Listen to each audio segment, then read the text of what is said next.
99 নামের মাঝে এক নাম তোমার রঙ্গিলা, আল্লাহ এক নাম তোমার রঙ্গিলা, রূপ দেখাইয়া ভেলকি দিয়া জগৎ পাগল করিলা।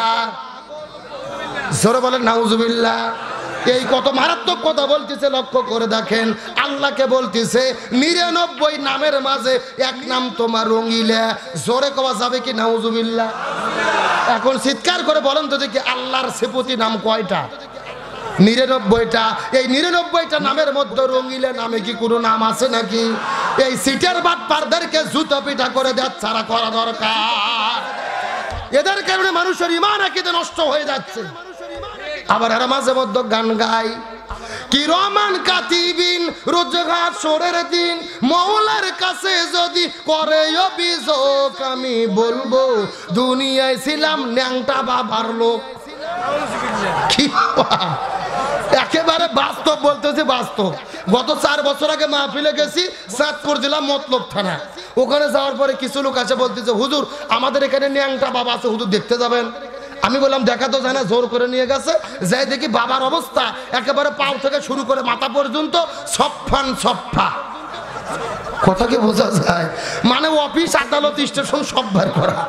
আমি তখন দেখে বলতেছি নাউজুবিল্লাহ। সাথে সাথে একটা মুরিদ বলতেছে, নাউজুবিল্লাহ বলবেন না হুজুর, বাবার ভেতরে মাল আছে হুজুর। কি আছে?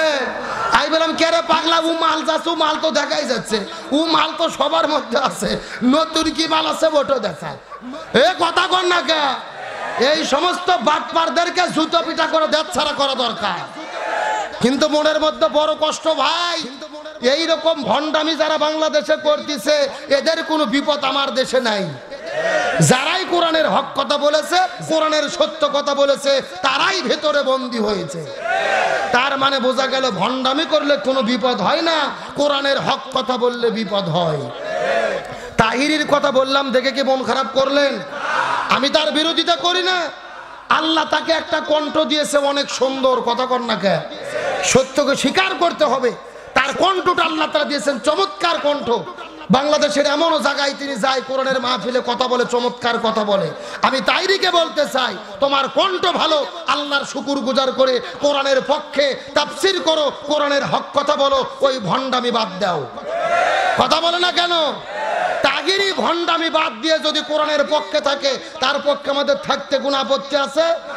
উনি ভণ্ডামি করে, এই জন্য আর বিরোধিতা করি। তুমি ভণ্ডামি ছাড়ো, কোরআন সুন্নাহ ধরো। আমরাও, তুমি আমার ভাই, আমি তোমার ভাই, তুমি আমার ভাই, আমরা এক হতে চাই। কথা কোন ঠিক কিনা? আল্লাহ তাআলা এদেরকে ভণ্ডামি থেকে দূরে থাকার তৌফিক দিক, বলেন আমিন। কষ্ট হচ্ছে নাকি আপনাদের? মন খারাপ করতেছেন? তারা কোরআনের পক্ষে থাকলে বিপদের মধ্যে পড়লে কে সাহায্য করবে? আরো জোরে বলেন। আল্লাহ রাব্বুল আলামিন বলেন, ও মাইয়াত তাকিল্লাহা ইয়াজআল লাহু মিন আমরিহি ইউসরা।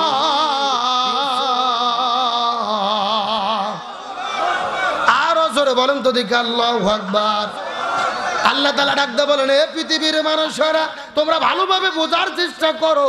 তোমাদের অন্তরের মধ্যে যদি ঈমান থাকে, আর তোমরা যদি একমাত্র আল্লাহকে ভয় করতে পারো, তোমাদের কোনো টেনশন নাই, তোমাদের কোনো ভয় নাই। তোমরা যদি ঈমানদার হতে পারো, আল্লাহ তোমাদেরকে সমস্ত বিপদ থেকে হেফাজত করবে। এখন আমি আপনাদেরকে জিজ্ঞাসা করি, বলেন তো দেখি, ও ফেনীর মুসলমান, চিৎকার করে বলবেন, হযরত ইব্রাহিম আলাইহিস সালামকে যখন আগুনের মধ্যে ফেলে দেওয়া হলো, অগ্নিকুণ্ডের ভেতর থেকে 40 দিন পরে হেফাজত করেছেন কে? ওই অগ্নিকুণ্ডটাকে জান্নাতের বাগান বানাইয়া দিয়েছে কে? আরো জোরে। হযরত মুসা আলাইহিস সালাম যখন লোহিত সাগরে ঝাঁপ দিল, ওই লোহিত সাগরের ভেতরে 12টা রাস্তা যিনি বানাইয়া দিয়েছে তিনি কে? আরো জোরে। হযরত ইউসুফ আলাইহিস সালামকে জেলের মধ্যে বন্দী করা হলো, ওই জেলের ভেতর থেকে 12 বছর পরে জেল থেকে মুক্ত করে মিশর দেশের ভেতরে রাষ্ট্রপতি যিনি বানাইয়া দিয়েছে তিনি কে? আরো জোরে বলেন। কথাগুলো সুন্দর করে বোঝার চেষ্টা করবেন। আমি কিন্তু আপনাদের ভেতরে দীর্ঘক্ষণ আলোচনা করব না, আর কয়েকটা মিনিটের ভেতরে একটা মেসেজ আপনাদেরকে দিয়ে বিদায় নিয়ে চলে যেতে চাই। আলেমদের থেকে তোমরা অসম্মান করো। ওই আলেমদের কত সম্মান আল্লাহর কাছে, আলেমদের কত সম্মান। আল্লামা খাজা কুতুবউদ্দিন আলবেকাল কাকি রহমতুল্লাহ আলাইহি যেদিন পৃথিবী থেকে বিদায় নিয়ে চলে যাবেন, তার বিদায়ের পূর্ব মুহূর্তে তার ছাত্রদেরকে ডাক দে বলে, এ ছাত্ররা, আমি পৃথিবী থেকে বিদায় নিয়ে চলে যাব। আমি বিদায় নেওয়ার পরে তোমাদের কাছে ওসিয়ত করে যাই, আমার জানাজা পড়ার দরকার নাই, তোমরা বিনা জানাজায় আমার লাশটাকে কবরের ভেতরে দাফন করে দেবে। কথাগুলো ভালো করে বোঝার চেষ্টা করবেন। আল্লামা খাজা কুতুবউদ্দিন আলবেকাল কাকি রহমতুল্লাহ আলাইহি এই কথাটা বলার পরে সমস্ত মুরিদানরা ডাকতে বলেন, হুজুর, আপনি হলেন ভারত উপমহাদেশের ভেতরে একজন বিখ্যাত আলেম, আপনি পৃথিবী থেকে বিদায় নিয়ে চলে যাবেন, অথচ আপনার মৃত্যুর পরে আমরা জানাজা পড়তে পারবো না। এমনটা তো হতে পারে না, আমরা জানাজা পড়ে দোয়া করে আপনার লাশটাকে কবরের মধ্যে দিতে চাই। এমন সময় খাজা ডাকতে বলে, এ ছাত্ররা, তোমরা ভালোভাবে জেনে নাও, আমার জানাজার নামাজটা যদি তোমরা পড়াইতে যাও, আমার জানাজার নামাজ যেই লোকটা পড়াতে যাবে, আমার মৃত্যুর পরে আমার জানাজাটা যেন তেন কোনো মানুষ পড়াতে পারবে না। আমার জানাজার নামাজ যিনি পড়াবে তার ভেতরে কমপক্ষে 4টে গুণ থাকা লাগবে। কয়টা গুণের কথা বললাম? আরো জোরে বলে। আমার জানাজার নামাজ যিনি পড়াবে তার মধ্যে কমপক্ষে 4টে গুণ থাকা লাগবে। ছাত্ররা কান্না করতে করতে বলে, হুজুর, আপনি একটু দয়া করে বলেন তো দেখি, কোন 4টে গুণ থাকা লাগবে, কোন 4টে গুণ থাকলে আপনারা নামাজ পড়াতে পারবে? এমন সময় খাজা ডাকতে বলে, পৃথিবীর মানুষেরা রে, ভালোভাবে জেনে নাও, আমার জানাজার নামাজ পড়াতে গেলে তার মধ্যে কমপক্ষে 4টে গুণ থাকা লাগবে। তার মধ্যে প্রথম নম্বর গুণ হলো, আমার জানাজার নামাজ যিনি পড়াবে ওই লোকটা এমন একজন লোক হবে, যেই লোকটা 40 বছর ধরে জীবনে কোনোদিন জামাতে নামাজ কাজা করে না। কত বছর বললাম? যেই লোকটা 40 বছর ধরে জামাতের সহিত নামাজ আদায় করেছে, শুধু নামাজ পড়ে নাই, বরং তাকবীরে উলার সঙ্গে 40 বছর ধরে জামাতের সহিত নামাজ আদায় করেছে। আমার জানাজার নামাজ যেই লোকটা পড়াবে তার মধ্যে 2 নম্বর যেই গুণটা থাকবে, আমার জানাজার নামাজের যিনি ইমামতিত্ব করবে তার ভেতরে 2 নম্বর যেই গুণটা থাকা লাগবে, সেই গুণ হলো, আমার জানাজার নামাজ পড়াবে এমন একজন মানুষ, যেই মানুষটা 40 বছর ধরে তাহাজ্জুদের নামাজটাও পড়তে ভুল করে না। যেই লোকটা 40 বছর ধরে জামাতের সহিত নামাজ আদায় করেছে, যেই লোকটা 40 বছর ধরে তাহাজ্জুদের নামাজটাও পড়েছে, কোনোদিন মিস করে নাই, আমার জানাজার নামাজটা এমন একজন লোকে পড়াবে, ওই লোকের মধ্যে 3 নম্বর শর্ত থাকা লাগবে, যেই লোকটা যুবক হওয়ার পরে মুহরিম নারী ব্যতীত অন্য কোন নারীর দিকে ইচ্ছা করে কখনো তাকায় না। আমার জানাজার নামাজ যিনি পড়াবে ওই লোকটার ভেতরে 4 নম্বর যেই গুণটা থাকা লাগবে। আমি আপনাদেরকে জিজ্ঞাসা করি, বলেন তো, আসরের ফরজ নামাজ কয় রাকাত? আরো জোরে বলেন। এই জন্য খাজা ডাকতে বলেন, আমার জানাজার নামাজ যিনি পড়াবে ওই লোকটার মধ্যে 4 নম্বর গুণ থাকা লাগবে। আপনারা বললেন আসরের ফরজ নামাজ 4 রাকাত, আসরের 4 রাকাত ফরজের আগে আরো সুন্নাত আছে, কয় রাকাত? আরো জোরে বলেন। এই জন্য খাজা ডাকতে বলে, আমার জানাজার নামাজ যিনি পড়াবে তার ভেতরে 4 নম্বর গুণ থাকা লাগবে, যেই লোকটা জীবনে কোনোদিন আসরের 4 রাকাত ফরজের আগে ওই 4 রাকাত সুন্নাত নামাজটাও পড়তে মিস করে না। কয়টা শর্ত দিয়েছে? আরো জোরে বলেন। আসরের 4 রাকাত ফরজের আগে 4 রাকাত সুন্নাত আছে, এটা পড়া তো দূরের কথা, আমরা অনেকেই জানি না। কথা বলেন না কেন? অথচ খাজা এই 4টা শর্ত দেওয়ার পরে হঠাৎ করে দেখা গেল ওই খাজা পৃথিবী থেকে বিদায় নিয়ে চলে গেলেন। খাজা মৃত্যুবরণ করেছে, গোটা পৃথিবী থেকে লক্ষ লক্ষ মানুষেরা ওই খাজার জানাজা পড়ার জন্য তার লাশের কাছে চলে এসেছে। লক্ষ লক্ষ মানুষেরা ওই কাজের লাশের কাছে আসার পরে চোখের পানি ফেলে কান্না করে করে দোয়া করতেছে যেন আল্লাহ তাআলা তাকে জান্নাতের মধ্যে দেয়। এখন আমি আপনাদেরকে জিজ্ঞাসা করি, ও ফেনীর মুসলমান, আজকেও বাংলাদেশের ভিতরে বড় বড় আলেম ওলামা বিদায় নিলে আমার দেশের মানুষেরা চোখের পানি ফেলে কান্না করে কি করে না? আরো জোরে বলেন। গত 4 বছর ধরে আপনারা লক্ষ্য করে দেখেছেন এই বাংলাদেশের ভেতরে বিখ্যাত একজন আলেম আল্লামা আহমদ শাহ শফি হুজুর পৃথিবী থেকে বিদায় নিয়ে চলে গেলেন। আল্লামা জুনায়েদ বাবু নগরী হুজুর বিদায় নিয়ে চলে গেলেন। আল্লামা নূর হোসেন কাসিমি পৃথিবী থেকে বিদায় নিয়ে চলে গেল। মাওলানা জুবাইর আহমেদ আনসারী হুজুর বিদায় নিয়ে চলে গেলেন। মাওলানা রিজাউল করিম কাউসারী হুজুর পৃথিবী থেকে বিদায় নিয়ে চলে গেলেন। এই আলেমগুলো বিদায় নেওয়ার পরে গোটা পৃথিবীর মধ্য থেকে লক্ষ লক্ষ মানুষেরা তাদের জানাজায় গিয়ে চোখের পানি ফেলে ফেলে দোয়া করে। কথা কোন ঠিক কিনা? অথচ আমার দেশের মধ্যে দেখা যায় এমন নেতা বিদায় নিয়ে চলে যায়, মানুষ মরার পরে ইন্না লিল্লাহ তো বলা দূরের কথা, কিছু কিছু নেতা মরে গেলে মানুষে বলে আলহামদুলিল্লাহ। কথা বলেন না কেন? এটা তোমার কিসের জীবন? তুমি যখন বিপদের মধ্যে পড়বে মানুষ তোমার জন্য ইন্না লিল্লাহ বলে দোয়া করবে, অথচ এমনও মানুষ বিদায় নিয়ে চলে যায়, এমনও মানুষ বিপদের মধ্যে পড়ে মন ভাঙে পড়ে, মানুষ ইন্না লিল্লাহ বলে না, অনেকেই বলে আলহামদুলিল্লাহ। এটা তো তোমার জীবনের ব্যর্থতার পরিচয়। এই জন্য একটা কবি বলেছেন, যেদিন তুমি এসেছিলে ভবে কেঁদেছিলে তুমি, হেসেছিল ভুবন, এমনও জীবন তুমি করিবে গঠন, মরণে হাসিবে তুমি কাঁদিবে ভুবন। এটাই তো তোমার জীবনের সফলতা। এই জন্য কথাগুলো বোঝার চেষ্টা করবেন। ওই যে খাজা কুতুবউদ্দিন পৃথিবী থেকে বিদায় নিয়ে চলে গেছে, লক্ষ লক্ষ মানুষেরা তার জানাজায় উপস্থিত হয়ে চোখের পানি ফেলে কান্না করে করে দোয়া করতেছে, কিন্তু জোহরের নামাজ পার হয়ে যায়, জানাজার নামাজ হয় না। আসর পার হয়ে যায়, জানাজা হয় না। মাগরিবের ওয়াক্তে ওই লক্ষ লক্ষ মানুষেরা চিৎকার করে বলা বলি করতে লাগলো, তোমরা কি জানাজা পড়াবা না রে? আমরা জানাজাটা শেষ করে বাড়ির দিকে ফেরত চলে যেতে চাই। এই কথা বলার পরে একটা ছাত্র দাঁড়িয়ে গেল, ওই লক্ষ মানুষের মধ্য থেকে সবাইকে চিৎকার করে ডাকতে বলে, আজকে জানাজা হবে না, আমরা বিনা জানাজায় এই খাজার লাশটাকে দাফন করে দিতে চাই। এই কথা বলার পরে লক্ষ লক্ষ মানুষেরা হইচই শুরু করে দিল, কখনোই মানা যাবে না। এত বড় একজন আলেম বিদায় নিয়ে চলে গেছে, অথচ তার মৃত্যুর উপরে জানাজাটা হবে না, এটা আমরা কখনোই মানতে পারবো না। জানাজাটা পড়তে হবে, তারপরে লাশটাকে দাফন করে দিতে হবে। এমন সময় একটা ছাত্র দাঁড়িয়ে ওই লক্ষ মানুষের ভেতরে সবাইকে আহ্বান করে ডাকতে বলে, খাজা মৃত্যুবরণ করার আগে আমাদেরকে ওসিয়ত করে গেছে, খাজার জানাজার নামাজের যিনি ইমামতিত্ব করবে তার মধ্যে কমপক্ষে 4টে গুণ থাকা লাগবে। ওই 4টে গুণ আলা মানুষ আমরা মৃত্যুর পর থেকে শুরু করে এখন পর্যন্ত খোঁজাখুঁজি করেছি, এই 4টা শর্তের মানুষ তো এখনো খুঁজে পায় নাই। এই জন্য জানাজা হবে না, বিনা জানাজায় লাশটাকে আমরা দাফন করে দিতে চাই।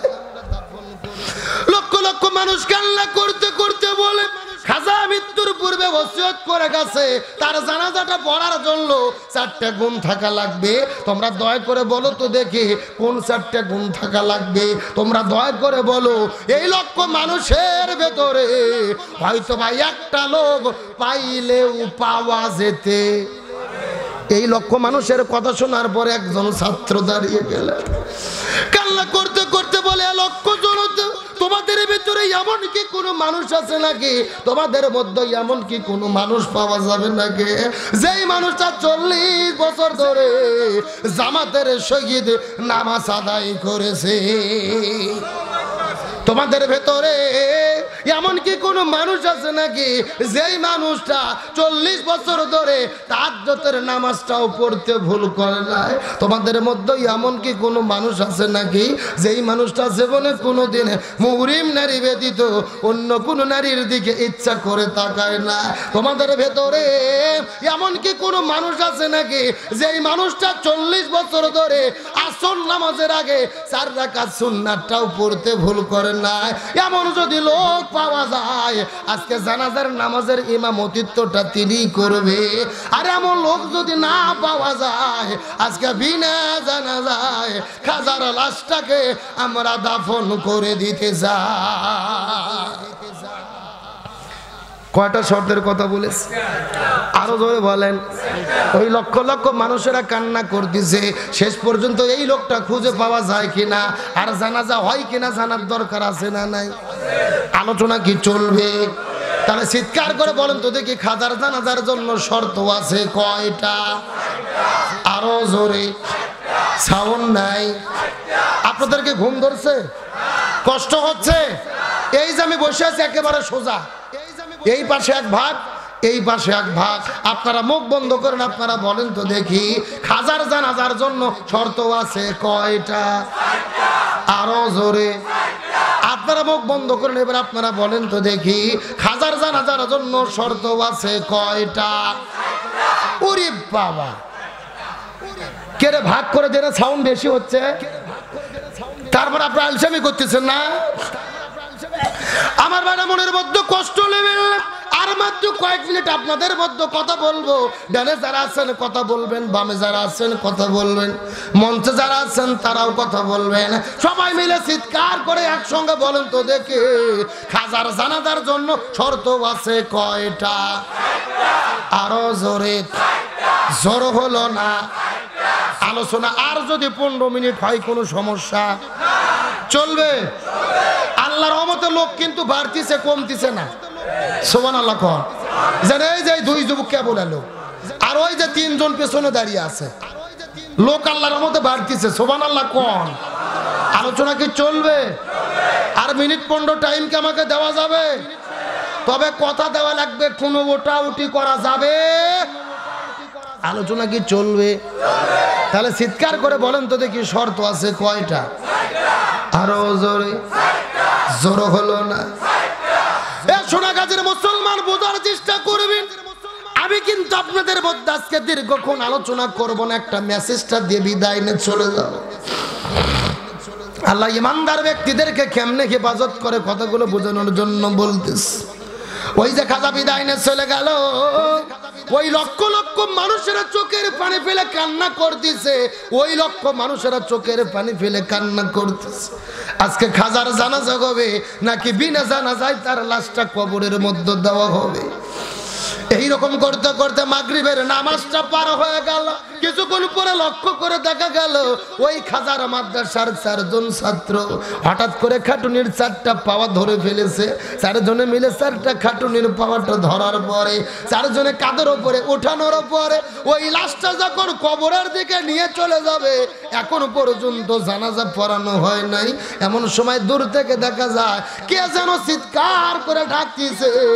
ওই লোকটা চিৎকার করে কান্না করতে করতে দৌড়াইতে দৌড়াইতে ওই খাটুনির কাছে আসার পরে ওই খাটুনিটা টেনে ধরে ডাকতে বলে, এ পৃথিবীর মানুষেরা, খাজাকে কবরে নিয়ে যাইও না, আজকে খাজার জানাজার নামাজের ইমামতিত্বটা আমি করাতে চাই।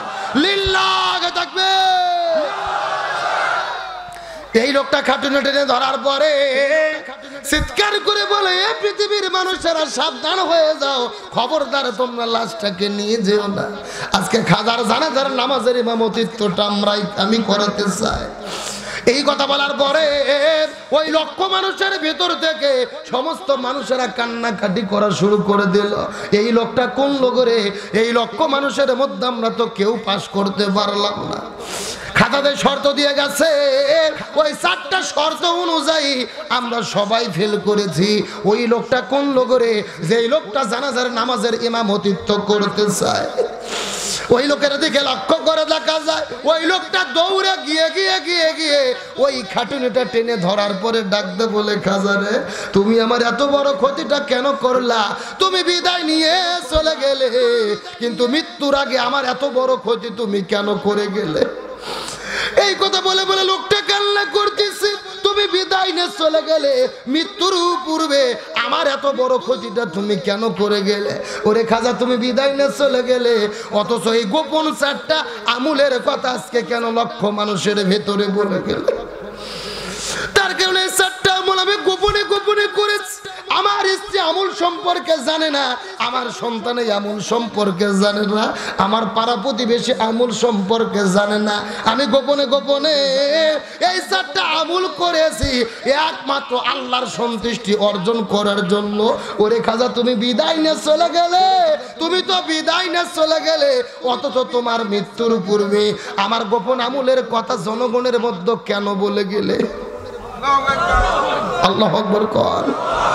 এই লোকটা কান্না করতে করতে বলে, এই লক্ষ মানুষ যেহেতু জেনে গেল এই 4টা আমল আমি করতে পেরেছি, আগামী কালকে থেকে লোকগুলো আমাকে দেখা হলেই বলবে আমরা ফেল করেছি, তুমি পাস করেছো, কেউ পারে নাই, তুমি পেরেছো। এই কথাগুলো যখন দেখা হলে আমাকে বলতে থাকবে। শয়তান তো বসে থাকবে না, শয়তান আমার মনের মধ্যে ঢুকে আমাকে কুমন্ত্রণা দেবে, লক্ষ মানুষ পারে নাই কিন্তু তুমি পেরেছো। ওই শয়তান আমার মনের মধ্যে কুমন্ত্রণা দেবে, কেউ পারে নাই অথচ আমি পেরেছি। আমার কাছে নিজেকে গর্ববোধ বলে মনে হবে, আমার অন্তরের মধ্যে গর্ব ঢুকে যাবে, অহংকার ঢুকে যাবে। আর রাসূল বলে গেছে এই পৃথিবীতে কোনো মানুষ ইবাদত করার পরে যদি অহংকার করে, ওই অহংকার করার কারণে তার সমস্ত নেক আমলগুলোকে আল্লাহ তাআলা ধ্বংস করে দেয়। ওরে কাদের 4টা আমল আমি গোপনে গোপনে করেছি, দুনিয়ার কোনো মানুষ জানে না, স্ত্রী সন্তান জানে না, আমার পাড়া প্রতিবেশী জানে না, অথচ তুমি বিদায় নিয়ে চলে গেলে তোমার মৃত্যুর আগে এই 4টা আমলের কথা কেন জনগণের মধ্যে বলে গেলে? লক্ষ মানুষ জেনে গেল, আমার অন্তরের মধ্যে বড় ভয় হয়, আমার কলিজার মধ্যে বড় ভয় হয়, এই ইবাদতগুলো জানি না আল্লাহ তাআলা বরবাদ করে দেয় কিনা।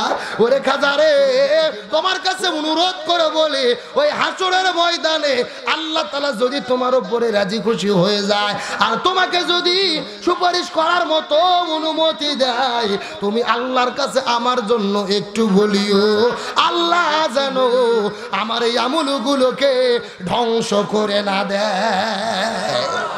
লিল্লাহ তাকবীর। কথাগুলো অন্তর নিয়ে, আবেগ নিয়ে, অনুভূতি নিয়ে ভালো করে বোঝার চেষ্টা করে। আমরা কিসের কয়দিন হলে নামাজ পড়ি, মাঝে মধ্যে নামাজ পড়ি, মাঝে মধ্যে পড়ি না, মাঝে মধ্যে তাহাজ্জুদ পড়ি, মাঝে মধ্যে পড়ি না, অথচ ওই অহংকারে মানুষ আমাদের কাছে আসতে পারে না। কথা বলে না কেন? এই জন্য ওই কবরের কথা চিন্তা করা লাগবে। যেই লোকটা লক্ষ মানুষের ভেতরে এই 4টা প্রশ্নে পাস করে ফেললো, তারপরে তার অনুভূতিটা হলো কিন্তু কবরের অনুভূতি। অথচ আপনি আমি চিন্তা করে দেখি আমরা কি এমন আমল করেছি, কোথায় আমাদের আমল? আমলের দিকে তাকাইলে শূন্য ছাড়া কিছুই চোখে পড়ে না। ওই আমলটা নিয়ে কেমনে আল্লাহর কাছে আমরা দাঁড়াবো? ওই অন্ধকার কবরের মধ্যে আমরা কেমনে যাব? আল্লাহর কাছে কেমনে দাঁড়াবো? হাসরের ময়দানে কেমনে দাঁড়াবো? এই অনুভূতিটা কি আমাদের আছে নাকি? আমার ভাইরা, আমাদেরকে হিসাব করে পথ চলা লাগবে। কখন মৃত্যু আসবে বলা যায় না, যে কোনো মুহূর্তে আমাদের মৃত্যুর ডাকটা আসতে পারে।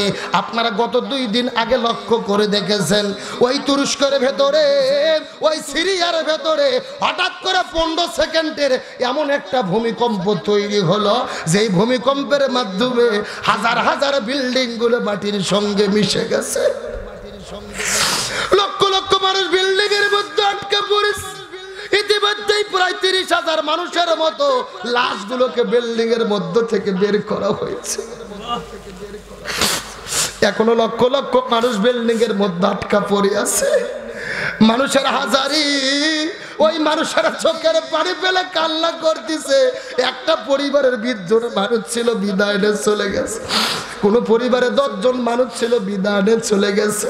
একটা বার কি চিন্তা করে দেখেছেন নাকি এই সোনাগাজী থানার ভেতরে একটা লোক যদি মরে যায় সবাই মিলে কবর দিয়ে দোয়া করে, কিন্তু সবাই যদি একসাথে মরে যায় কে দোয়া করবে আর কে আমাদের জন্য জানাজা করবে?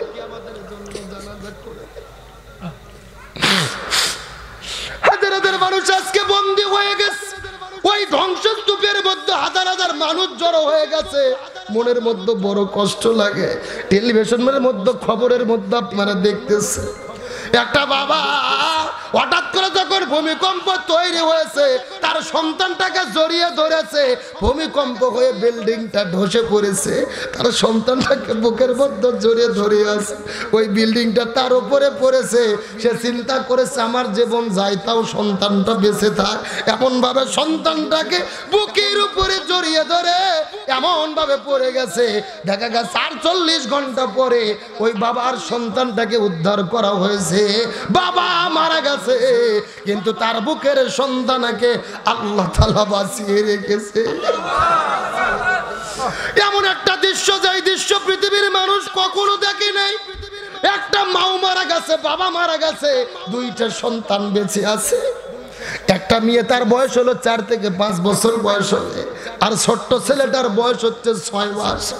বাবা মারা যাবার পরে ওই দুইটা সন্তান বেঁচে আছে।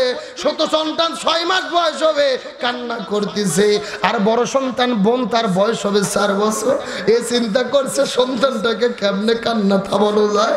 ওই 6 মাসের ছোট ভাই যখন কান্না থামে না, কান্না করতে করতে অজ্ঞান হয়ে যায়, তখন ওই বোনটা চিন্তা করেছে আমার মা তো সন্তানটাকে বুকের দুগ্ধ খাওয়াইয়া কান্না বন্ধ করতো।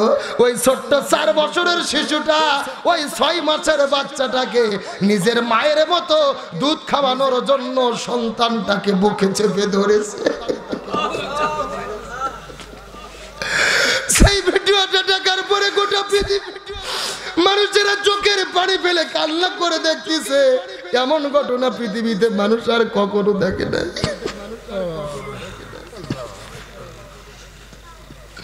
ও চিন্তা করছে আমার মা তো এইভাবেই আমার ভাইকে বুকের মধ্যে নিয়ে কান্না থামাইতো, এই জন্য তার বুকে দুধ নেই, স্তন নেই, কিন্তু সেই ছোট ভাইটাকে নিজের বুকের ধকে চাপিয়ে ধরেছে যেন তার কান্না বন্ধ হয়। একটা বোন আর একটা ভাই দুইজনে বিল্ডিং এর মধ্যে ধসে পড়েছে, কিন্তু বোন তার ভাইয়ের মাথার উপরে হাত দিয়ে আছে। সে চিন্তা করেছে বাঁচলে দুইজনই বাঁচবো, মরলে দুইজনে মরে যাব। কিসের ক্ষমতা, কিসের অহংকার! আল্লাহর কোরআন বলেনি যা ঝুলছিলাতিল আর দু জিলজালা। যখন পৃথিবী তার কম্পনে কম্পিত হবে, ভূমিকম্পের মাধ্যমে কিয়ামত হবে, আল্লাহ তাআলা যেন আমাদেরকে শিক্ষা দিতে চায় এ পৃথিবীর মানুষ তোমরা সাবধান হয়ে যাও। এই যে ভূমিকম্প দেখতেছো, এইভাবেই তোমাদেরকে কিয়ামতের দিকে ধাবিত করা হবে। আজকে কিসের পাওয়ার, কিসের ক্ষমতা, কিসের অহংকার, কিসের চিকিৎসা ব্যবস্থা, কিসের স্বাস্থ্য ব্যবস্থা! হাজার হাজার বিল্ডিং মাটির সঙ্গে মিশে গেছে। যেই রাস্তা দিয়ে রুগিনে যাবে রাস্তাটা ধসে গেছে। এই জন্য আল্লাহ তাআলা বলেন তাবারাকাল্লাযী বিয়াদিহিল মুলক ওয়া হুয়া আলা কুল্লি শাইইন কাদির। তোমাদের কিসের ক্ষমতা, কিসের অহংকার, কিসের বড়াই তুমি করো? সর্বময় ক্ষমতার মালিক তো হলেন আমার আল্লাহ। আল্লাহু আকবার। মনের মধ্যে কষ্ট লাগে কয়টা কথা বল। একটা মানুষের 3টা বিল্ডিং ছিল, কোটি মালিক ছিল, হঠাৎ করে ভূমিকম্প হলো, সবগুলো মাটির সঙ্গে মিশে চলে গেছে। 48 ঘন্টা পরে তাকে ধ্বংসস্তূপের মধ্যে থেকে উদ্ধার করা হয়েছে। পেটের মধ্যে বড় ক্ষুধা। ওই লোকটা যদিও কোটিপতি ছিল, কোটিপতি অহংকার করার তো কোনো টাইম নাই। একটা লোক তার হাতের মধ্যে 3টা রুটি দিয়েছে। ওই 3টা রুটি নেওয়ার পরে সাংবাদিকেরা জিজ্ঞেস করছে আপনার অনুভূতি কি? বলতেছে এই যে গতকালকে আমার 3টা বিল্ডিং ছিল, কোটি টাকা ছিল, আজকে আমার হাতের ভেতরে এই 3টা রুটি ছাড়া আর কোনো সম্বল আমার নাই। আপনার সোনাগাজী শহরের ভেতরে 2 তলা বিল্ডিং আছে, অহংকারে মানুষ আপনার কাছ দিয়ে যেতে পারে না। একটা বার কি চিন্তা করে দেখেছেন আপনার কিসের অহংকার, কিসের টাকা, আপনার কিসের প্রতিপত্তি?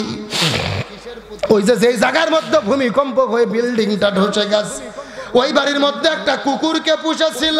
ওই কুকুরকে পোষার কারণে ওই কুকুরটা বাড়ির চতুর্পাশে পওরা দিত মালিককে, কিন্তু ওই ভূমিকম্পের কারণে ওই পুরো বিল্ডিংটা ধসে গেছে, কিন্তু ওই কুকুরটা আল্লাহ ভাগ্যক্রমে বাঁচিয়ে রেখেছে।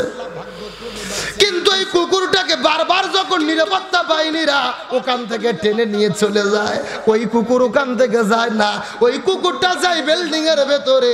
তার মালিক ছিল, আত্মীয় স্বজন ছিল। ওই বিল্ডিং এর কাছে যাবার পরে ওই কুকুরটা শুধু কান্না করতে করতে উল্টে পড়ে যায়। তার মালিকে বিদায় নিয়ে চলে গেছে। ওই বাড়ির মধ্যে ছিল একটা কুকুর, নিজের চোখে দেখেছে ভূমিকম্প কাকে বলে, আযাব গজব কাকে বলে। ওই কুকুরটাকে বারবার টেনে নিয়ে যাওয়া হয়। তারপরে কুকুর ওই বাড়ির কাছ থেকে যায় না, ওই ধ্বংসস্তূপের চতুর্দিকে ঘুরে বেড়াচ্ছে। ও চিন্তা করেছে হয়তো আমার মালিক ভেতরে আটকা পড়েছে, কিছুক্ষণ পরে উদ্ধার হবে। আমি আপনাদেরকে কি দিয়ে বুঝাই তুরস্ক সিরিয়ার কি অবস্থা, আমি আপনাদেরকে কি দিয়ে অনুভূতিটা জাগ্রত করাবো, ও ভাষা আমার নেই। একটা কুকুর পাগল হয়ে গেছে তার মনিবের জন্য। তার চোখের সামনে দেখেছে ওই বিল্ডিংটা মাটির সঙ্গে ধসে পড়তে। কান্না করতে করতে কুকুরও পর্যন্ত কিছু খায় না। তার কাছে খাবার দেওয়া হয়েছে, তারপরে কুকুর খায় না। তার অন্তরের মধ্যে সেই স্মৃতিটা মাথার মধ্যে ঘোরপাক খাচ্ছে। আর যেই মানুষগুলো নিজের চোখে এই ভূমিকম্প দেখেছে তাদের অনুভূতিটা আরো কেমন ছিল। এই জন্য আল্লাহ তাআলা এই ভূমিকম্পটা দিয়েছে ফজর নামাজের আগে। মানুষ যখন ঘুমের মধ্যে ছিল ওই ঘুমের মধ্যে এই ভূমিকম্প হয়ে গেছে।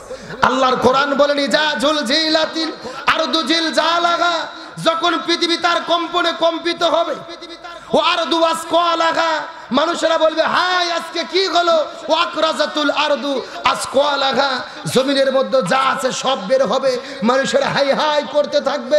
আল্লাহ জিলজাল সূরার ভেতরে ভূমিকম্পের যেই দৃষ্টান্ত আল্লাহ তাআলা বর্ণনা করেছে, আল্লাহ যেন এই তুরস্কের ভূমিকম্পের মাধ্যমে আমাদেরকে বুঝিয়ে দিল কিয়ামত খুবই সন্নিকটে, আমাদের সোজা হওয়া ছাড়া, প্রস্তুতি গ্রহণ করা ছাড়া উপায় নাই। আরো জোরে বলেন। আজকে গোটা পৃথিবীর মানুষেরা গেছেন তাদের সাহায্য করতে, গোটা পৃথিবী থেকে সেনাবাহিনীরা গেছেন। আমরা বাংলাদেশ সরকারকে স্যালুট জানাই, তাদেরকে ধন্যবাদ জানাই। সরকারের বহু কাজের সমালোচনা আমরা করি, কিন্তু ভালো কাজের প্রশংসাও করতে হয়। এই বাংলাদেশ থেকে পাঠানো হয়েছে তুরস্কে। ইতিমধ্যেই আমার দেশের সোনার ছেলেরা, উদ্ধার কর্মী বাহিনীরা ওই তুরস্কে গেছে। আজকে সকালবেলার খবর 17 বছরের একটা তরুণীকে তারা জীবিত উদ্ধার করেছে, বলেন আল্লাহু আকবার। এবং তারা 3টা লাশকে উদ্ধার করেছে। ঘোষণা করেছে যতদিন উদ্ধার কাজ শেষ না হয় বাংলাদেশের প্রশাসন ওই তুরস্ক থেকে এই কাজটা চালিয়ে যাবে, বলেন আল্লাহু আকবার। বাংলাদেশ থেকে 30,000 তাবু পাঠানো হয়েছে, খাদ্য পাঠানো হচ্ছে। রেসেপ তাইয়্যিপ এরদোয়ান বলেছে বাংলাদেশকে আমাদের পাশে থাকুন, আমাদেরকে সাহায্য করুন। আমার দেশও সাহায্য করতেছে, আমরা সরকারকে ধন্যবাদ জানাই। পাশাপাশি আরো বলতে চাই, শুধুমাত্র মুষ্টিমেয় কয়েকজন নয়, প্রয়োজনে হাজার হাজার লক্ষ লক্ষ সেনাবাহিনী ওই দেশে পাঠিয়ে দেন, ওই মুসলমানদের উদ্ধার করার জন্য সাহায্য করতে হবে। কথা বলেন না কেন? এটাই তো বন্ধুত্বের পরিচয়। একজন মুসলমান আর একজন মুসলমানের ভাই, এই পরিচয়টা আমাদের বিপদের সময় দিতে হবে।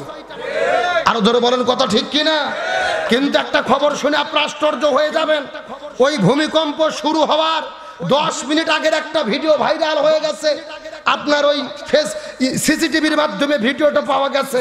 ওই ভূমিকম্প হওয়ার আগে দেখা গেছে পশু পাখিগুলো চিৎকার চেঁচামেচি করে ওই এলাকা ছাড়িয়ে পালিয়ে গেছে, বলেন আল্লাহু আকবার। পশু পাখি যত ছিল চিৎকার চেঁচামেচি করে ওই ভূমিকম্প শুরু হওয়ার আগে পালিয়ে গেছে। হাদিস শরীফের মাধ্যমে এসেছেন এই জমিনের মধ্যে যত যত আযাব এবং গজব এসেছে সেই সমস্ত বিশ্লেষণ করে বোঝা যায় যে জমিনের মধ্যে আযাব এবং গজব আসে তার কিছুক্ষণ পূর্বে আল্লাহ তাআলা পশু পাখিদেরকে জানায়া দেয়। তার কারণ হলো আমরা মানুষ, আমরা অপরাধ করতে পারি, কিন্তু পশু পাখি কোনো অপরাধ করে আল্লাহ তাআলা তাদেরকে সুযোগ দেয় ওই জনপদ থেকে বের হয়ে যাওয়ার জন্য।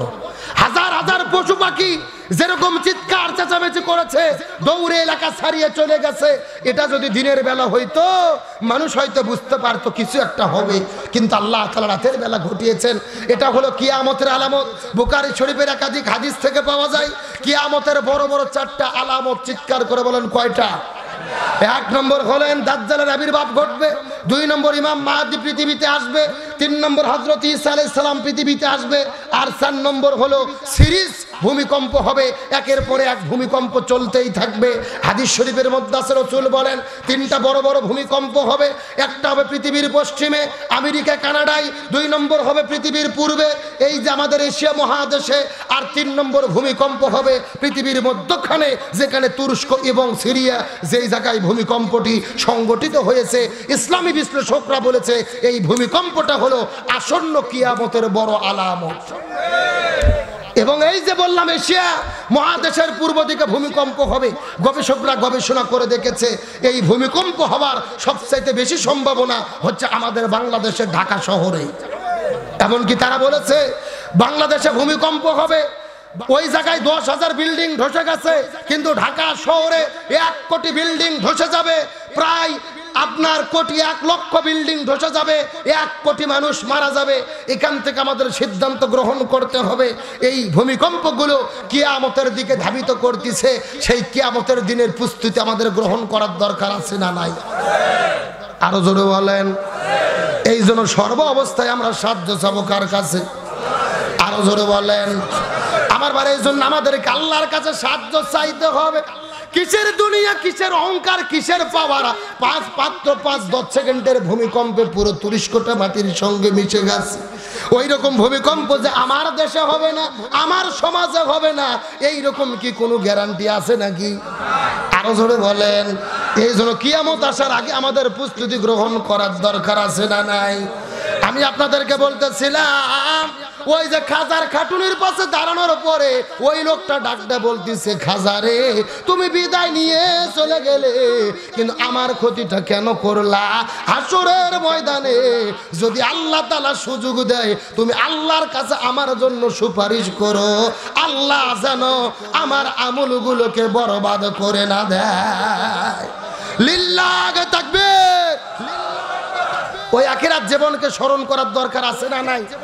আরো জোরে বলেন। কিন্তু আমরা ক্ষমতা পাওয়ার পরে আমাদের এত অহংকার, আমাদের কাজ দিয়ে কেউ যেতে পারে না। আর যখন যে সুযোগ পায় আমার দেশের চাল চুরি করে, গরিবদের ডাল চুরি করে, কথা কোন ঠিক কিনা? এমন নেতা আছে যে ব্রিজ করার দায়িত্ব পায়, রডের বদলে বাঁশ ঢুকে দেয়, কথা বলেন না কেন? আর এইগুলো চোর ডাকাত করা দেখেই, চুরি করা দেখেই, দুর্নীতি করা দেখেই বাংলাদেশের একজন শিল্পী ফকির সাহেব গান গাইছে যে কুত্তর বাচ্চা ফুটফুটে সুন্দর। যুবকেরা কথা কয় না, এ জোরকন কিসের বাচ্চা? বলতিছে কুত্তর বাচ্চা ফুটফুটে সুন্দর। বহু গান ভাইরাল হয়ে গেছে ভাই, এরকম মারাত্মক গান ছিল না। এই যে গান হলো মাইয়ারে মাইয়ারে তুই অপরাধী রে চলে গেছে, আমি তো ভালা না ভালা লইয়া থাইকো চলে গেছে, বাদাম বাদাম দাদা কাঁচা বাদাম সেটাও বিদায় নিয়েছে, সাদা সাদা কালা কালা ওটাও বিদায় নিয়েছে। কোনো গানের মানে ভালো ছিল না, কিন্তু এইবার যে গান বের করছে কুত্তর বাচ্চা ফুটফুটে সুন্দর, এটা একটা মারাত্মক গান। এ যুবকেরা কথা কও না কে? এই গানের ব্যাখ্যা করতে গেলে 4 ঘন্টা পার হয়ে যাবে। এ বলতেছে আমার দেশের চাল চোর, আমার দেশের ডাল চোর, আমার দেশের গম চোর, আমার দেশের টাকা চোর, কুত্তর বাচ্চা। তাহলে সে তোমার কাছে আসবে সব ভুলে।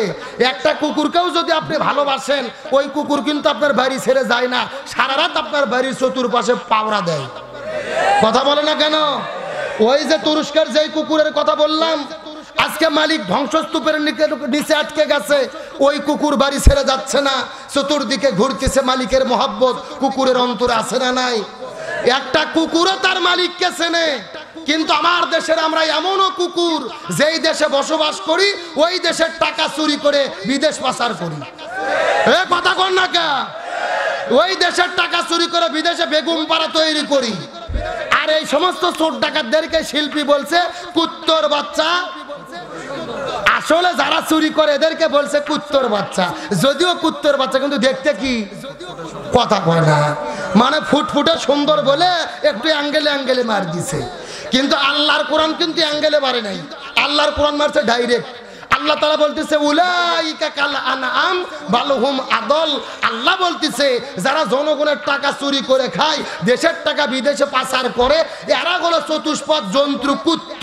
আল্লাহ বলে শুধু কুকুর না, ওরা কুকুরের চাইতেও জঘন্য। এ কথা কন না কে? এইরকম চোর ডাকাত আমার দেশে আছে না নাই? আমার দেশের সরকার প্রধানমন্ত্রী খুবই ভালো, তিনি দুর্নীতির বিরুদ্ধে জিরো টলারেন্স, দুর্নীতি মুক্ত বাংলাদেশ গড়তে চায়, কিন্তু সকল কুকুল বিড়াল তো ভালো না, কথা কয় না। এই জন্য বঙ্গবন্ধু শেখ মুজিবুর রহমান আফসোস করে বলেছিল 7 কোটি মানুষ 8 কোটি কম্বল, আমার কম্বল গেল কোথায়? মানুষে পায় চোরের খনি, মানুষে পায় সোনার খনি, আর আমি পাইছি চোরের খনি, কথা কন না কে? ওই চোরেরা বড় হতে হতেই এমন চোর হয়েছে জনগণের চাল ডাল চুরি করে, কথা কন ঠিক কিনা? ওই সমস্ত চোরের সঙ্গে কি আমাদের কোনো সম্পর্ক আছে? আমরা সেলুট জানাই বর্তমান সময়ের সাহসী প্রতিবাদী গান গেয়েছে। এজন্য বলবো, আর চুরি ডাকাতি করেন না, আর দুর্নীতি করেন না, আর নারী ধর্ষণ করেন না। সময় এসেছে আমাদেরকে মৃত্যুর প্রস্তুতি গ্রহণ করতে হবে। আরো জোরে বলেন, আলোচনা কি চলবে? আরো জোরে বলেন, চলবে।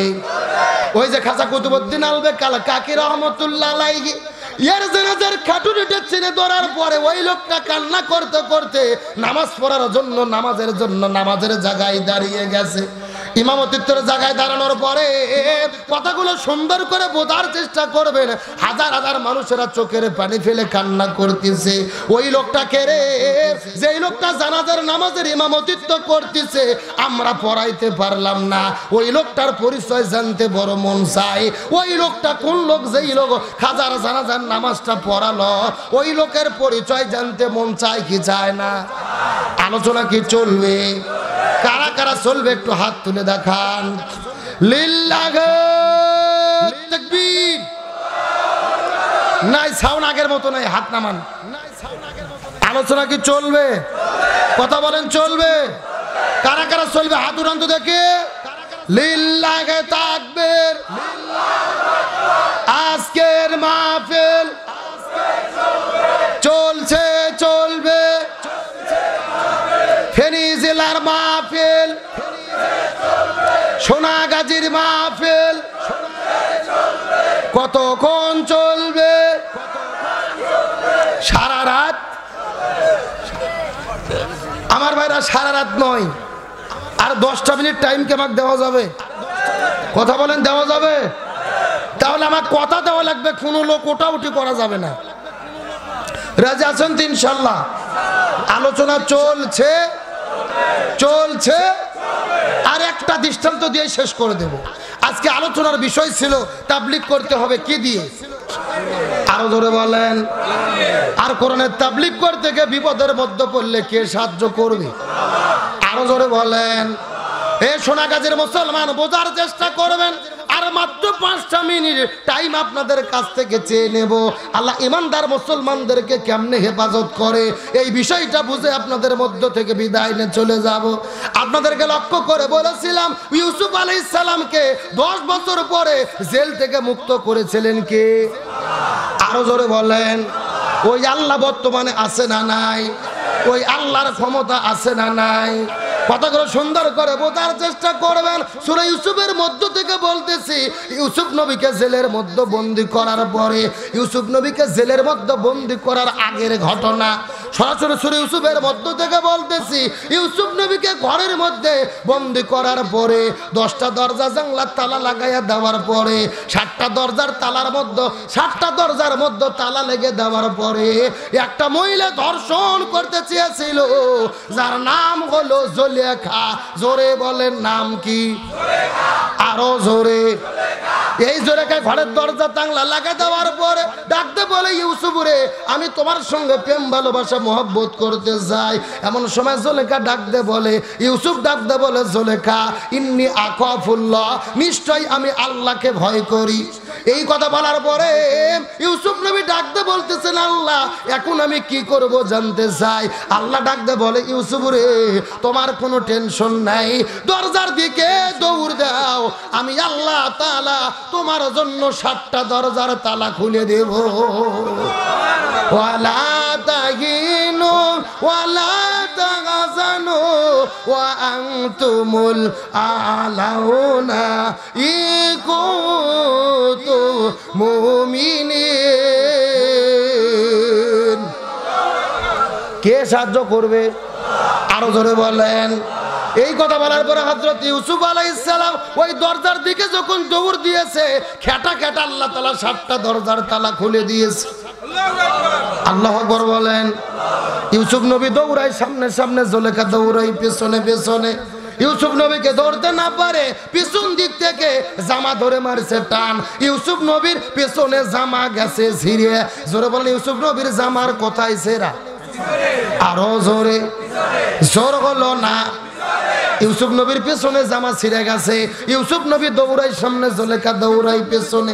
দৌড়াইতে দৌড়াইতে ওই সময়ের প্রধানমন্ত্রী যার নাম হলো আজিজ মিস্রি, কি নাম বললাম?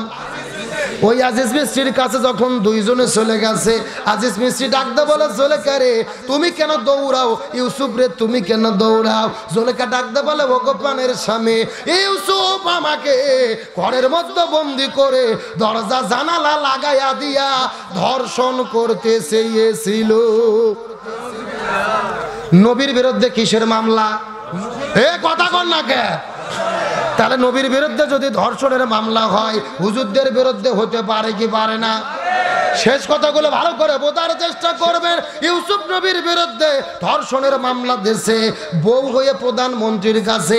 ওই এমন সময় আজিজ মিস্ত্রি বিচার করার জন্য একটা ট্রাইব্যুনাল গঠন করছে। ওই ট্রাইব্যুনালের বিচারক হলো 4 জন। জোরে বলেন কতজন? আরো জোরে। এই 4 জন বিচারক যখন বিচার করা শুরু করেছে, ইউসুফ নবী কান্না করতে করতে ডাকতে বলে, আল্লাহ এই রাজপ্রাসাদের ভেতরে যত মানুষ আছে সবাই তো জুলেখার পক্ষে, আমার পক্ষে কেউ নাই। আল্লাহ ডাকতে বলে, ইউসুফ রে তোমার কোনো টেনশন করা লাগবে না, তোমার কোনো টেনশন করা লাগবে না। তুমি লক্ষ্য করে দেখো, ওই যে ছোট্ট বাচ্চা মায়ের বুকের দুগ্ধ পান করতেছে, ওই ছোট্ট বাচ্চাটা আজকে তোমাকে সাক্ষ্য দিয়ে দেবে। কে সাক্ষী দেবে? আরো জোরে বলেন। এই কথা বলার পর ইউসুফ আলাইহিস সালাম বিচারকদেরকে ডাক দিয়ে বলে, হে বিচারকের আমার দিকে লক্ষ্য করেন, আমার পক্ষে আজকে তো কোনো সাক্ষ্য নাই, কিন্তু ওই যে ছোট বাচ্চা মায়ের বুকের দুগ্ধ পান করতেছে, ওই ছোট্ট বাচ্চা সাক্ষ্য দিয়ে দেবে। সঙ্গে সঙ্গে বিচারকেরা লাফ দিয়ে উঠছে। কেন জীবনে কত বিচার দেখেছি, এইরকম ছোট্ট বাচ্চা তো কথা বলে। আরো জোরে বলেন বলে। এই কথা বলার পরে 4 জন বিচারকেরা আস্তে করে করে ওই ছোট্ট বাচ্চার কাছে যখন গেছে, ওই ছোট্ট বাচ্চা ডাকতে বলে, এ বিচারকেরা, সুবহানাল্লাহ। সরাসরি কোরআন থেকে বলতেছি, কথাগুলো বোঝার চেষ্টা করবেন। ওই ছোট্ট বাচ্চা ডাকতে বলে, এ বিচারকেরা আমার দিকে তাকাও, তোমরা যদি বিচার করতে চাও এমনিতে বিচার করলে হবে না, বিচার করার আগে তোমাদেরকে তদন্ত করে দেখা লাগবে। কি করে দেখা লাগবে? আরো জোরে বলেন। এই শেষ কথাগুলো ভালো করে বোঝার চেষ্টা করেন। ওই ছোট্ট বাচ্চা ডাকতে বলতেছে, তোমরা তদন্ত করবা কেমনে? আমার দিকে তাকাও। এই ছোট্ট বাচ্চা বলতেছে, সুবহানাল্লাহ কোন। তোমরা তদন্ত কেমনে করবা আমার থেকে শোনো। ইউসুফ নবী যদি জুলেখাকে সামনের দিকে থেকে চাপে ধরে জোর করে ধর্ষণ করবে চায়, জুলেখা সামনের দিক থেকে কাপড় ধরে টান মারবে। ইউসুফ নবীর যদি সামনে কাপড় ছেঁড়া থাকে, ইউসুফ নবী দোষী। আর ইউসুফ যদি দৌড় মারে, জুলেখা পেছন দিক থেকে কাপড় ধরে টান মারবে। পেছনে কাপড় ছেঁড়া থাকলে ইউসুফ নবী দোষী, আর পেছনে কাপড় ছেঁড়া থাকলে জুলেখা দোষী, আর সামনে কাপড় ছেঁড়া থাকলে কে দোষী? আমার কথা কি বুঝতেছেন? ইউসুফ নবী যদি জুলেখাকে জোর করে চাপে ধরে, তাহলে জুলেখা সামনের দিক থেকে কাপড় ধরে টান মারবে। সামনে কাপড় ছেঁড়া থাকলে ইউসুফ নবী দোষী। আর ইউসুফ যদি দৌড় মারে, জুলেখা পেছন দিক থেকে কাপড় ধরে টান মারবে। জামার যদি পেছনে ছেঁড়া থাকে, দোষ কার? আরো জোরে। জোর হলো না। এমন সময় 4 জন বিচারক তদন্ত করে দেখিয়েছে, ইউসুফ নবীর কোথায় ছেঁড়া? আরো জোরে। জোর হলো না। আর পেছনে ছেঁড়া মানে দোষ কার? আরো জোরে। ওই 4 জন তদন্ত করে দেখেছে ইউসুফ নবীর পিছে ছেঁড়া, তার মানে সব দোষ হলো জুলেখার, সব দোষ হলো জুলেখার। কিন্তু জুলেখার বিরুদ্ধে রায় দেওয়া যাবে না। তার কারণ হলো জুলেখা হলো প্রধানমন্ত্রীর বউ। কথা কন। জুলেখা হলো প্রধানমন্ত্রী বউ, আর প্রধানমন্ত্রীর বইয়ের বিরুদ্ধে রায় দিলে চাকুরি থাকবে। শূন্যস্থান পূরণ করেন। চাকুরি থাকবে। ওইজন চারজন বিচারক ওই দিনে কিন্তু চিন্তা করে দেখেছিল ইউসুফ নবীর কোনো দোষ নাই, সব দোষ হলো জুলেখার। কিন্তু চাকরি বাঁচানোর জন্য ইউসুফ নবীকে জেলে ঢুকাইছিল। আজকেও বাংলাদেশের মধ্যে লক্ষ্য করে দেখেন, ওরা কিন্তু তদন্ত করে ভালোভাবে দেখেছে আলেমদের কোনো দোষ নাই, আলেমদের কোনো অপরাধ নাই, শুধু চাকরি ঠিকানোর জন্য আর ভারতের দাদা বাবুদেরকে খুশি করার জন্য বাংলাদেশের আলেমদেরকে জেলে বন্দি রাখা হয়েছে। একেবারে খাপে খাপ। মমতাজের বাপ খাপে খাপ। 100তে 190 হওয়ার কোনো সুযোগ। কিন্তু আমি আপনাদেরকে জিজ্ঞাসা করি, বলেন তো দেখি, ও ইউসুফ নবীকে 10 বছর পরে জেল থেকে মুক্ত করে মিশর দেশের রাষ্ট্রপতি বানাইছে কে? আরো জোরে বলেন। ওই আল্লাহ বর্তমানে আছে না নাই? ওই আল্লাহর ক্ষমতা আছে না নাই? ওই আল্লাহর কাছে ফরিয়াদ করে বলি, আল্লাহ ওই কোরআনের পাখিদেরকে আপনি মুক্ত করে আমাদের সমাজের খলিফা বানায়া দেন। ওই আলেমেরা মুক্ত হয়ে আমাদের সমাজের খলিফা হোক, আপনারা চান কি চান না? কারা কারা চান? দুটি হাত আল্লাহকে তুলে দেখান।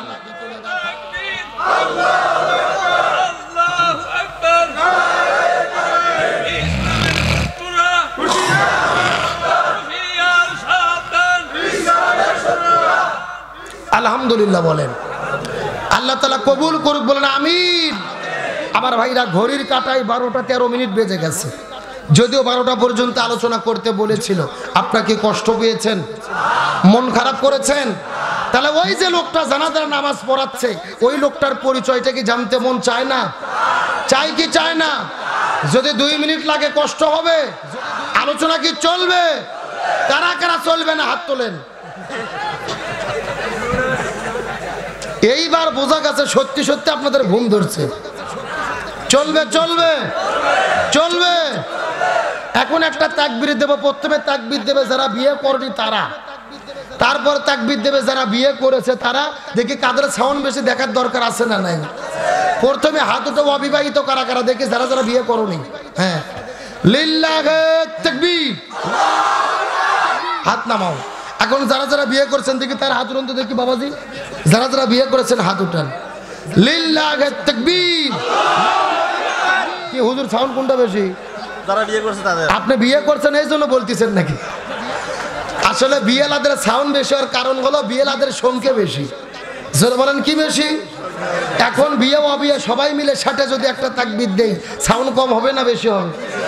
সবাই মিলে এমন একটা তাকবীর দেব, আশেপাশে কোনো সার পোকা, তেলা পোকা, উই পোকা, ইসলাম বিদ্বেষী শক্তি যদি থাকে ওদের অন্তর যেন কাঁপুনি সৃষ্টি হয়। রাজি আছেন? দেখি সবাই টান টান করে হাত উঠান তো দেখি। সবাই হাতগুলো নাড়ান, ঘুম স্বরূপ নাড়ান। এই ছেলে হাত উঠাও দেখি, হাত উঠাও। এখন হাতগুলো একটু মুষ্টি করেন, মুষ্টি। হ্যাঁ হ্যাঁ। লিল্লাহে তাকবীর। আল কোরআনের আলো, আল হাদিসের আলো, দুনিয়ার মুসলিম, ইসলামের শত্রুরা কোরআন আছে যেখানে, আল কোরআনের আলো, সংসদে জালো, সারা বাংলায় জালো, সারা বিশ্বে জালো, দুনিয়ার মুসলিম, ইসলামের শত্রুরা লিল্লাহে তাকবীর। আলহামদুলিল্লাহ ভাই, আমার কলিজাটা ঠান্ডা হয়ে গেছে। রাত বাজতেছে 12টা 15 মিনিট, অথচ আপনাদের চোখের দিকে চাই মনে হচ্ছে সন্ধ্যা 7টা বাজে। এ কথা কন না কে? মানে রাত 12টা কখন পার হয়েছে আমরা বুঝতেই পারিনি। আমার মন বলতেছে আজকের মাহফিল আল্লাহর দরবারে কবুল হয়ে গেছে। জোরে বলেন আমিন। এ চাচাই, আচ্ছা ছেড়ে দেন, আমার বৃদ্ধ মানুষ তো কাপড় নষ্ট করতে পারে।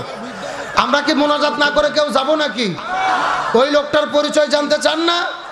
আমি বলবো তার আগে আপনাদের কাছে জিজ্ঞেস করতে চাই, আজকের মাহফিল হয়তো আপনারা খুশি না বেজার? কারা কারা বেজার হাত উঠান। কেউ বেজার নাই। এই মাহফিলটা প্রত্যেক বছর হোক, আপনারা চান কি চান না? কারা কারা চান? কষ্ট করে একটাবার হাত উঠান। সবাই হাত উঠান, জি চিৎকার করে বলেন ইয়া রাব্বুল আলামিন, আজকের মাহফিলকে আপনি কবুল করে নেন। এই মাহফিলে ওসিলা করে আমাদের সবাইকে মাফ করে দেন। এই মাহফিলে আমাদের সামর্থ্য মতো দান করার তৌফিক দেন। সকলে বলেন আমিন। এখন হাতগুলো মুষ্টি করেন, মুষ্টি, হ্যাঁ। এখন আস্তে আস্তে নামাইয়া নামাইয়া নামাইয়া পকেটে ঢুকান। কোথায় ঢুকাবেন? আমি 2 ঘন্টা ওয়াজ করছি, প্রয়োজন আরো 30 মিনিট হবে, সমস্যা আছে? যদিও আমার আগে ভাই বক্তা কালেকশন করেছে এতগুলো লোকের মধ্যে, আমি মুসাফির মানুষ, দোয়া করার জন্য মাত্র 10 জন লোক চাবো। ধরে বলেন কয়জন? একজন উঠতে পারবেন না। এখন যে উঠলো মনে করবেন নবীর ঘরের ওপরে শত্রুতা করে চলে গেল। আমি মাত্র 10 জন লোক চাবো, 1000 টাকা করে দেবেন এই মাদ্রাসায়, কমপক্ষে 1000, বেশি পারলে 2000 5000 যত পারেন তত ভালো, কমপক্ষে 1000, পারলে নগদে, না পারলে বাকিতে। আমি 10টা লোক চাই। কে কে আছেন একটু হাত উঠাবেন। হুজুর এই মাদ্রাসায় আমি দেবো 1000 টাকা, আমি দেবো 2000, আমি দেবো 5000, 10টা লোক মাত্র। ভাই নাম কি? দিন আলবেকাল কাকি রহমতুল্লাহ আলাইহি এর জানাজা পড়ার জন্য যখন লোকটা দাঁড়িয়ে গেলেন, লক্ষ লক্ষ মানুষেরা তার পিছে জানাজার নামাজ পড়ার জন্য দাঁড়াইছে। বসেন, 1 মিনিট আলোচনা করি, বসেন। কি নাম? রফিক খন্দকার। 500 টাকা, আল্লাহ কবুল করুক বলেন আমিন। আছেন আর কেউ আছেন? বসেন। আমার ভাইয়ের 1 মিনিটের মধ্যে শেষ করে দেই। ওই যে খাদার জানাজার নামাজ পড়ার জন্য দাঁড়িয়ে গেছে, জানাজার নামাজটা শুরু হয়ে গেল, লক্ষ লক্ষ মানুষেরা তার পিছে জানাজার নামাজ পড়ার জন্য দাঁড়াইছে, কিন্তু সবাই চোখের পানি ফেলে ফেলে ফেলে কান্না করতেছে। ওই খাজার যত সন্তান পৃথিবীতে ছিল তারা কান্না করতে করতে আফসোস করে বলতেছে, হাই আমরা কি করলাম, বাবা বিদায় নিয়ে চলে গেল, অথচ আমরা জানাজার নামাজটা পড়াতে পারলাম না। খাজার যত ছাত্র ছিল সবাই চোখের পানি ফেলে কান্না করতেছে, আমাদের শিক্ষক বিদায় নিয়ে চলে গেল, আমরা জানাজার নামাজটা পড়াতে পারলাম না। এইরকম পাড়া প্রতিবেশী সবাই কান্না করতেছে। কান্না করতে করতে ওই জানাজার নামাজটা পড়তে পড়তে যখন জানাজার নামাজটা শেষ হয়ে গেছে, নামাজটা শেষ হওয়ার সাথে সাথে যেই লোকটা নামাজ পড়াইছে কান্না করতে করতে মাটিতে অজ্ঞান হয়ে পড়ে গেছে। জোরে বলেন আল্লাহু আকবার। চতুর্দিক থেকে হাজার হাজার মানুষেরা তার কাছে যাওয়ার পর, মাথার মধ্যে পানি দেওয়ার পরে যখন তার হুঁশটা ফিরে গেল, জ্ঞানটা ফিরে আসলো, তখন মানুষেরা দেখতেছে আশ্চর্যজনক ঘটনা। হাজার হাজার মানুষেরা লক্ষ্য করে দেখতেছে এটা কোন অবাক ঘটনা ঘটে গেল। যেই লোকটা খাজার জানাজার নামাজের ইমামতিত্ব করেছে ওই লোকটা দুনিয়ার বড় কোনো মুফতি নয়, ওই লোকটা দুনিয়ার বড় কোনো মুহাদ্দিস নয়, ওই লোকটা দুনিয়ার বড় কোনো ফকি নয়, ওই লোকটা দুনিয়ার বড় কোনো হুজুর নয়। ওই লোকটার পরিচয় হলো তিনি হলেন ওই সময়ের দিল্লির সম্রাট, দিল্লির রাষ্ট্রপতি খাজা শামসুদ্দিন আলতামাস রহমতুল্লাহ আলাইহি। লিল্লাহ তাকবীর। কথাগুলো সুন্দর করে বোঝার চেষ্টা করবেন। ওই 4টা শর্তের কাছে ওই দুনিয়ার বড় বড় হুজুরেরা পাশ করতে পারে নাই, বড় মুফতি মুহাদ্দিসরা পাশ করতে পারে নাই। যেই লোকটা জানাজার নামাজটা পড়াইছে ওই লোকটা হলো ওই সময়ের দিল্লির রাষ্ট্রপতি শামসুদ্দিন আলতামাস রহমতুল্লাহ আলাইহি। একটাবার কি চিন্তা করে দেখেছেন যেই লোকটা রাষ্ট্রপতি ছিল এই ভারত উপমহাদেশের ভেতরে এত দায়িত্ব পালন করেছে, তারপরে 40 বছর ধরে নামাজ আদায় করেছে জামাতে, 40 বছর ধরে তাহাজ্জুদের নামাজটা পড়েছে, 40 বছর ধরে আসরের নামাজের আগে 4 রাকাত সুন্নাতটা পড়েছে, মুরিন নারী ব্যতীত দুনিয়ার কোনো নারীর দিকে সে তাকায় নাই। এই সোনাগাজীর মুসলমান, ফেনীর মুসলমান, ওই দিল্লি রাষ্ট্রপতি হওয়ার পরে ওই শামসুদ্দিন আলতামাস রহমতুল্লাহ আলাইহি এই 4টা আমল যদি করতে পারে, আমরা চেষ্টা করলে করতে পারবো কি পারবো না? আরো জোরে বলেন। এই জন্য প্রত্যেক বছর মাহফিল করে কি লাভ হবে? এই মাদ্রাসার ভেতরে আপনার প্রতি বছর মাহফিল দেবেন, আপনাদের জীবনের আমূলের যদি পরিবর্তন না ঘটে এমন মাহফিল করে তো কোনো লাভ হবে না। এই জন্য আমাদের সিদ্ধান্ত গ্রহণ করা লাগবে, আমূলিয়াতের জীবনটা পরিবর্তন করা লাগবে, আমূলিয়াতের জীবনটা গঠন করা লাগবে। আল্লাহর কোরআন বলে আল্লাযী খালাকাল মাউতা ওয়াল হায়াতা লিয়াবলুয়াকুম আইয়ুকুম আহসানু আমালা। আমি তোমাদের জীবনকে সৃষ্টি করেছি পরীক্ষা করার জন্য, কাদের আমল ভালো হয় এই আমলটা আল্লাহ তাআলা দেখবে। ওই কবরে ধনী গরিব দেখবে না, ওই কবরে রাষ্ট্রপতি প্রধানমন্ত্রী দেখবে না, ওই কবর দেখবে আমল। এই জন্য আজকে শপথ গ্রহণ করতে হবে, যতদিন বেঁচে থাকি 5 ওয়াক্ত নামাজ জামাতে পড়বো, রমজান মাসে রোজা রাখবো, তাহাজ্জুদটা পড়ার জন্য চেষ্টা করব, রাসূলের সুন্নাহ মেনে চলবো, আমূলিয়াতের জিন্দেগি গঠন করতে কারা কারা রাজি আছেন? দুটো হাত আল্লাহকে তুলে দেখান, চিৎকার করে বলেন ইয়া রাব্বুল আলামিন। আমরা যতদিন বেঁচে থাকি ফরজ নামাজ, ফরজ রোজা, ফরজ বিধান, রাসূলের সুন্নাহ মেনে চলা তৌফিক দেন। সকলে বলেন আমিন, আরো জোরে বলেন আমিন। আল্লাহ তাআলা কবুল করুক, বলেন আমিন। তাহলে আলোচনা করতেছিলাম আমরা কিসের তাবলীগ করব? আরো জোরে বলেন। আর কোরআনের তাবলীগ করতে গেলে বিপদ কয়টা? আরো জোরে বলেন। 1 নম্বর লিউসবিতুকা, জেলে বন্দী হতে হবে। 2 নম্বর ইয়াকতুলুকা, জীবন দিতে হবে। 3 নম্বর ইকরিজুকা, দেশ ছাড়তে হবে। আমরা ঘর বাড়ি দেশ ছাড়বো, জেলে বন্দী হব, জীবন দেব, শহীদ হব, কোরআনের পথ ছাড়া হব। আল্লাহ তাআলা আমাদের কোরআনের সৈনিক হিসেবে এই জমিনে বেঁচে থাকার তৌফিক দিক, বলেন আমিন। এখনই মোনাজাত হবে, যে যেখানে আছেন বসে পড়ুন, সব একবার দরুদ ইব্রাহিম পড়ি। আল্লাহুম্মা সাল্লি আলা পক্ষ থেকে 500 টাকা নুরুল আলম নুরুল আলম মারা গেছে।